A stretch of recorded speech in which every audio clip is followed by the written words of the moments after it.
বৃষ্টিতে সরবরাহ কমায় বগুড়ার মহাস্থান মোকামে সব রকম সবজি বিক্রি হচ্ছে চড়া দামে।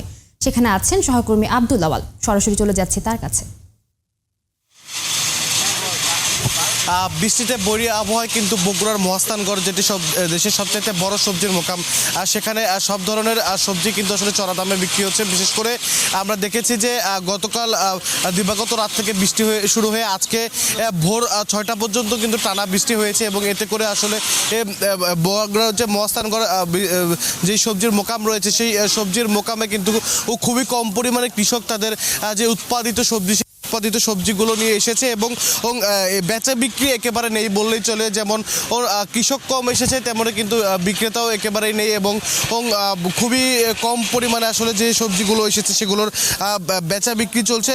আপনাদেরকে যদি আসলে জানিয়ে রাখি যে আজকের মহাস্থানগড় মোকামে পাইকারিতে আসলে মিষ্টি বা যেগুলো আছে সেগুলো 40 থেকে 45 টাকা কেজিতে, বেগুন 55 টাকা, এবং বরবটি বা করলা আসলে 50 টাকা কেজিতে বিক্রি হচ্ছে। অর্থাৎ যেই ধরনের সবজিগুলো বর্তমান এখন সময় আসলে এই মৌসুমে পাওয়া যাচ্ছে, সেই ধরনের সবজিগুলো বেশিরভাগই 40 থেকে 50 টাকার উপরের দামে বিক্রি হচ্ছে। তবে সবচাইতে কম দাম কিন্তু আলু ও কচুমুখী বিক্রি হচ্ছে মাত্র 15 বা 17 টাকা কেজিতে, এবং যারা কৃষক আছেন তারা দাবি করছেন আলু এবং এই যে কচুমুখী তারা উৎপাদন করছেন। এই আলু এবং কচুমুখির যে উৎপাদন ব্যয়, সেটি কিন্তু আসলে পাইকারিতে বিক্রি করতে এসে তারা কোনো ধরনের উৎপাদন ব্যয়ও তুলতে পারছেন না, এবং সবচেয়ে চড়া দামে বিক্রি হচ্ছে কাঁচামরিচ। আজকের বাজারে আসলে কিন্তু 130 থেকে 40 টাকা কেজিতে পাইকারিতে কাঁচামরিচ বিক্রি হচ্ছে, যেটি হাত বদলের সঙ্গে সঙ্গে খুচরা বাজারে গিয়ে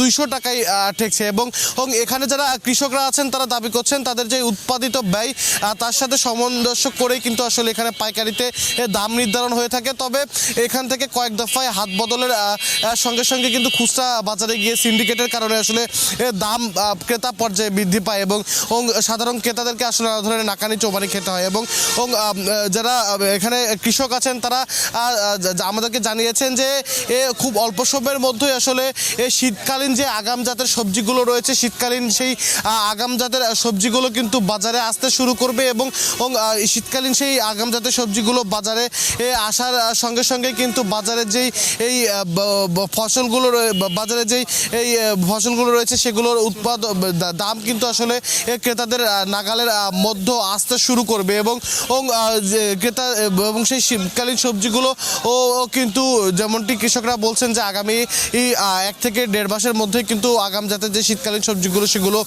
বাজারে আসবে। এবং এই মুহূর্তে আসলে শীতকাল যেই সবজিগুলো বাজারে রয়েছে তার মধ্যে মিষ্টি লাউ বা পেঁপে বা বরবটি বা কচুমুখী সহ এই ধরনের সবজি কিন্তু আসলে বাজারে সবচাইতে বেশি পাওয়া যাচ্ছে, এবং কৃষকরা বলছেন যে কৃষির যে বিপণন অধিদপ্তর রয়েছে তাদের কোনো ধরনের আসলে তদারকির অভাবে আলু বা কচুমুখির মতো ফসল তারা অধিক পরিমাণে উৎপাদন করার কারণে আসলে নানা ধরনের ভোগান্তি বা সমস্যায় তাদেরকে পড়তে হচ্ছে, এবং কৃষি বিপণন বিভাগ আগাম তাদেরকে কোনো ধরনের কোনো নির্দেশনা বা কোনো ধরনের কোনো সহযোগিতা না করার কারণে কিন্তু আসলে বারে বারে দেখা যাচ্ছে যে বিভিন্ন ফসল তারা ফড়িয়ে নানা ধরনের লোকসানে পড়ছে। বিশেষ করে অন্যান্য যে কীটনাশক বা যে উপাদানগুলো রয়েছে এগুলোর দাম বৃদ্ধির কারণে কিন্তু আসলে কৃষকরা সবচেয়ে বেশি।